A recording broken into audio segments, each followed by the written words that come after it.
একটু পরে তোমাদেরকে দেখাচ্ছি।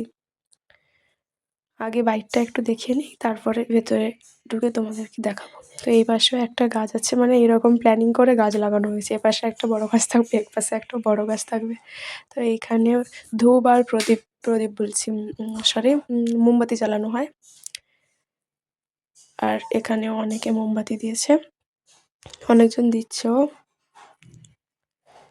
এই ডেকোরেশনটা সবসময় থাকে, এখন একটু লাইটগুলো বেশি করে দিয়ে দিয়েছে। আর এই ডেকোরেশনগুলো নতুনভাবে করেছে, খুব সুন্দর হয়েছে। ফোনে কতটা বোঝা যাচ্ছে জানি না, মোটামুটি সামনে থেকে দারুণ লাগছে দেখতে। তো ওপরে মেরি ক্রিসমাস আর হ্যাপি নিউ ইয়ারের শুভেচ্ছা দুটোই একসাথে করে দিয়েছে। এইদিকে দেখো, এইদিকেও ফুল গাছগুলো দিয়ে দিয়েছে, তারপরে ডেকোরেশন করেছে, কত সুন্দর লাগছে, দেখে নাও তোমরা।